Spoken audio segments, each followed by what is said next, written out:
in welcoming His Excellency Bernard Gomu, Prime Minister, Head of the Government of the Republic of Guinea. I invite him to address the Assembly.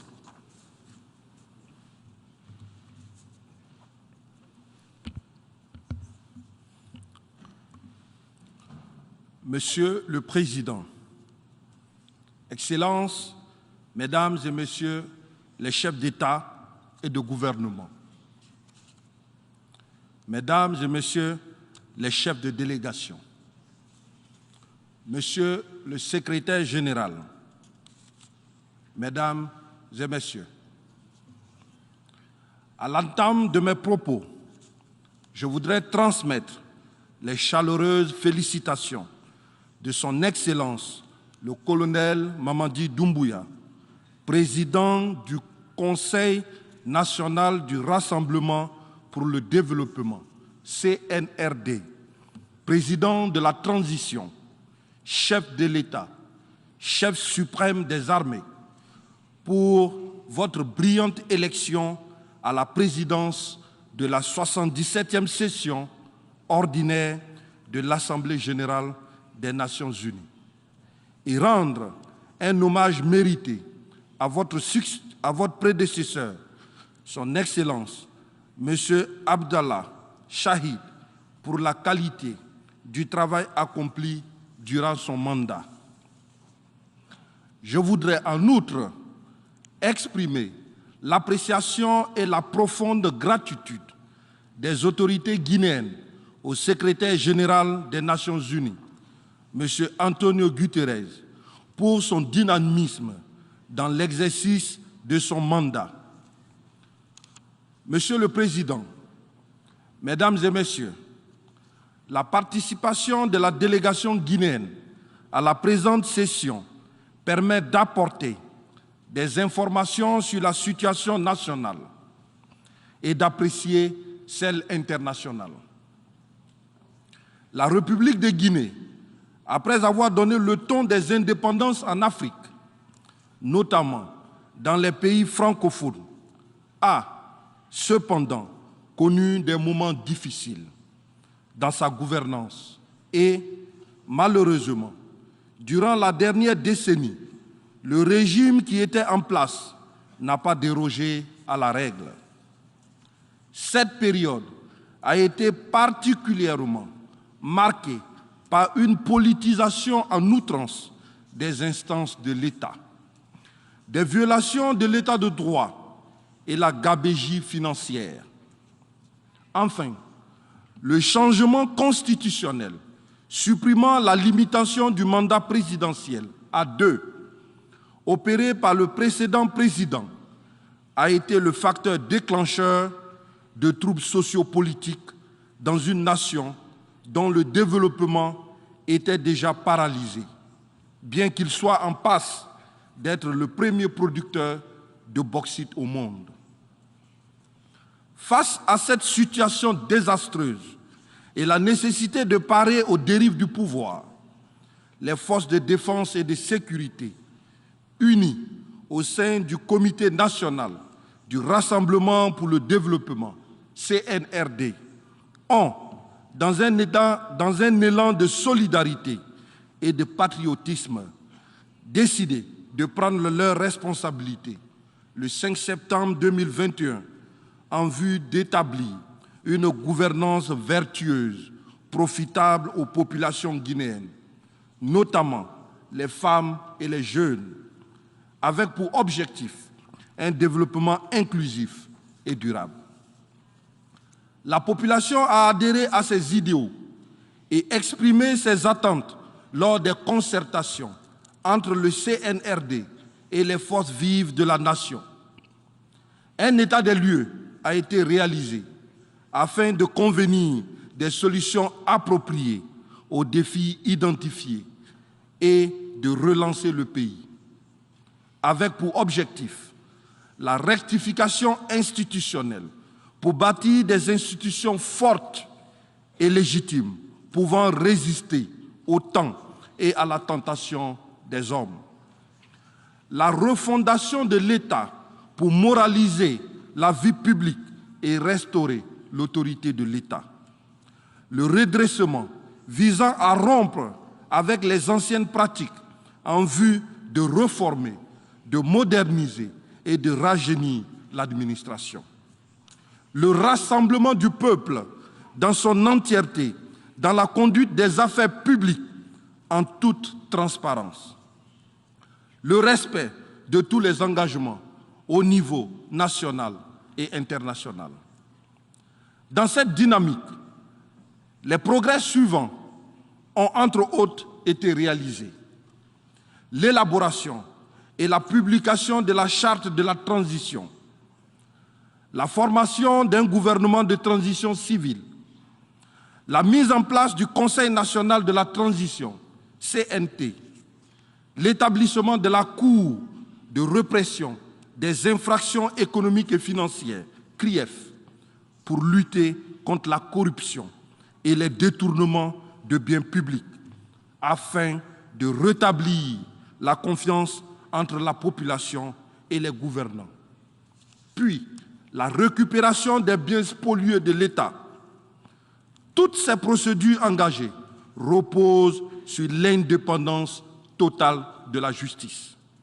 C'est pourquoi le président de la transition a martelé à la prise du pouvoir que la justice sera la boussole dans la vie de notre nation. L'organisation des assises nationales, dénommée Journée de vérité et de pardon, dont le rapport a été remis le 24 août 2022. À cette occasion, le chef de l'État m'a chargé de sa vulgarisation, ainsi que de la mise en œuvre du suivi des recommandations issues de ces journées. La mise en place du cadre de concertation inclusif, CCI, avec l'appui des partenaires techniques et financiers. Il s'agit d'une plateforme permettant aux forces vives de la nation d'échanger sur la conduite de la transition. Monsieur le Président, Mesdames et Messieurs, dans le souci de mener la transition dans un cadre inclusif et apaisé, les institutions mentionnées plus haut ont, dans l'exercice de leurs mandats respectifs, déployé des missions à l'intérieur et à l'extérieur du pays pour recueillir les avis des citoyens guinéens sur la gestion de la transition et le devenir du pays. Ainsi, la proposition d'un chronogramme a été obtenue de façon consensuelle, en vue d'éviter au peuple de Guinée de retomber dans les transitions cycliques. Concernant la durée de la transition, point de négociation central entre la République de Guinée et la Communauté économique des États de l'Afrique de l'Ouest, CEDEAO, il faut souligner que le contenu de la transition présentée en 10 points comprend un recensement général de la population et de l'habitat, ainsi qu'un recensement administratif à vocation d'état civil. Ces deux opérations nécessiteront 24 mois pour leur réalisation et 12 mois supplémentaires seront nécessaires pour la tenue des 3 scrutins programmés. Je n'insisterai pas assez sur le caractère impérieux de la réalisation de recensements de qualité pour l'établissement d'un fichier électoral incontestable qui garantira les processus électoraux transparents et les résultats acceptés de tous. Il faut rappeler à ce niveau que la question du fichier électoral a toujours été le point de discorde et de contestation des différents scrutins de ces dernières années. Au vu des résultats issus du cadre de concertation inclusive et suivant sa politique de la main tendue, le président de la transition a créé le cadre de dialogue inclusif interguinéen. Placé sous mon autorité, nous fondons l'espoir que les acteurs réticents, dans un sursaut de conscience patriotique, se joindront à ce cadre. Aujourd'hui, donc, aucun obstacle ne se dresse sur le chemin du dialogue inclusif en Guinée. il est important de souligner que, sans aucune pression, les membres du CNRD, du gouvernement et du CNT ont décidé de leur propre gré qu'ils ne seront pas candidats au cours des différentes échéances électorales prochaines. Cette décision est constamment réaffirmée. En matière de justice et de droits de l'homme, le gouvernement guinéen, respectueux des droits humains, a, outre les réformes du procès des événements du 28 septembre 2009, au cours desquels il y a eu des victimes, une priorité nationale. C'est à ce titre que le président de la transition a pris la décision de faire organiser, après 13 ans d'attente, jour pour jour, l'ouverture de ce procès en collaboration avec la Cour pénale internationale et le Conseil des droits de l'homme. Sur le plan économique, les mesures fortes ont été prises dans le sens de la stabilisation du cadre macroéconomique pour renforcer la résilience du pays. L'élaboration du programme de référence intérimaire 2022-2025 contribuera à coup sûr à l'amélioration des conditions de vie de nos populations. C'est le lieu de rassurer tous les investisseurs publics et privés de la volonté de notre gouvernement de garantir les conditions favorables pour un meilleur climat des affaires. L'assainissement des finances publiques et les réformes engagées dans le secteur minier, notamment la fixation du prix indiciaire de la bauxite, permettront aux populations de bénéficier des dividendes de la croissance de ce secteur. Nous nous engageons à ce que les problèmes auxquels le peuple de Guinée a été confronté soient examinés judicieusement afin de leur trouver des solutions durables. D'où l'impérieuse nécessité de mettre en place l'état de droit et des institutions fortes pour une transition réussie, gage certain de la stabilité du pays et, par extension, de la sous-région ouest africaine. Nous continuerons également à coopérer avec tous nos partenaires dans le respect de nos engagements, dans un esprit ouvert, empreint de respect et de confiance mutuelle. Monsieur le Président, Mesdames et Messieurs, la 77e session ordinaire de l'Assemblée générale des Nations unies se tient à un moment où le monde est confronté à des défis de plusieurs ordres sociopolitiques et économiques, caractérisés par l'avènement d'un nouvel ordre mondial multipolaire. Le thème choisi pour la présente session, un tournant décisif des solutions transformatrices à des défis intrigués, interpelle tous les pays du monde à plus d'unité d'action et de solidarité en vue de résoudre des défis complexes générés par la crise du Covid-19 et des crises affectant des zones d'approvisionnement en produits alimentaires de base, en intrants agricoles et en produits pétroliers.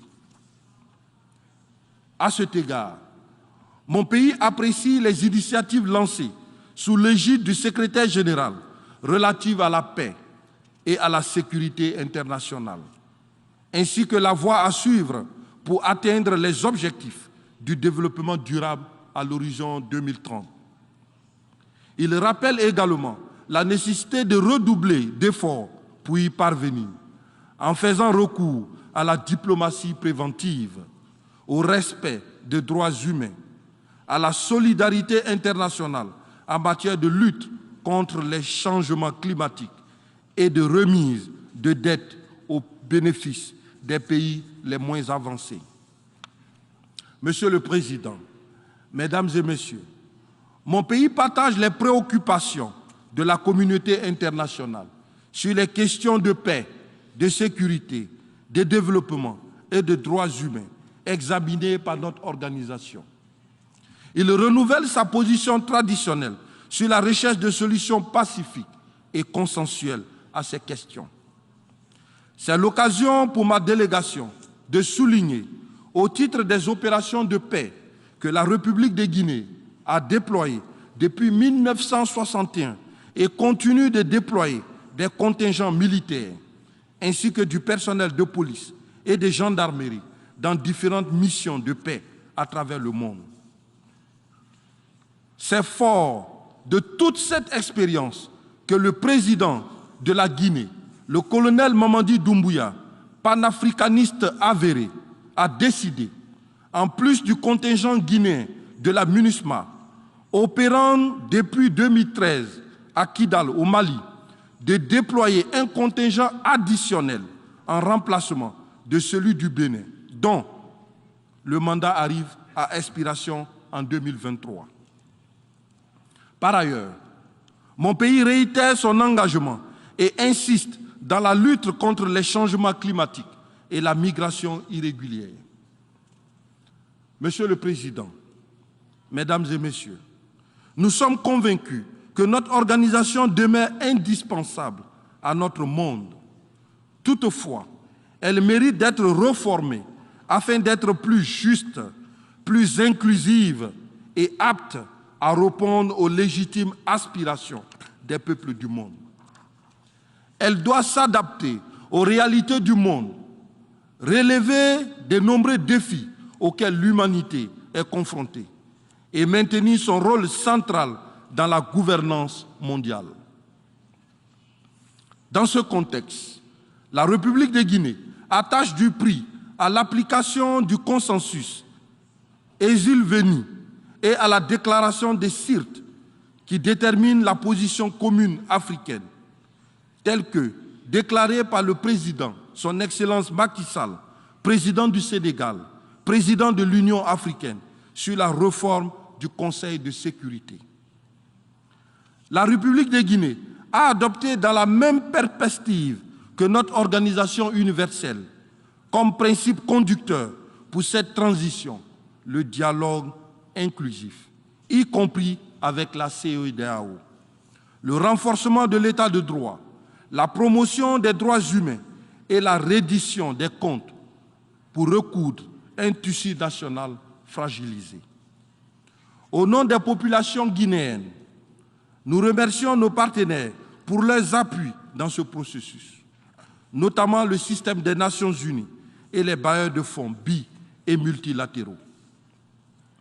Enfin, mon pays réitère son soutien au multilatéralisme, au multilinguisme, à la revitalisation des organes des Nations Unies, un autre atout pour une coopération internationale, mutuelle, avantageuse, inclusive et solidaire au service de l'humanité et du développement durable tant sollicité et voulu par les États membres. Que Dieu bénisse la Guinée, les Guinéens et les Guinéennes. Que Dieu bénisse notre planète. Je vous remercie.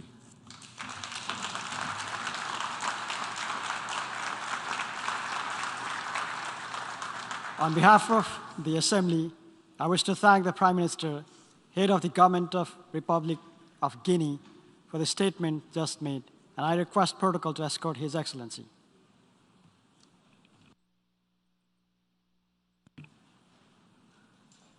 I now give the floor to Her Excellency, Reem Ibrahim Al-Hassimi, Minister of State for International Cooperation of the United Arab Emirates.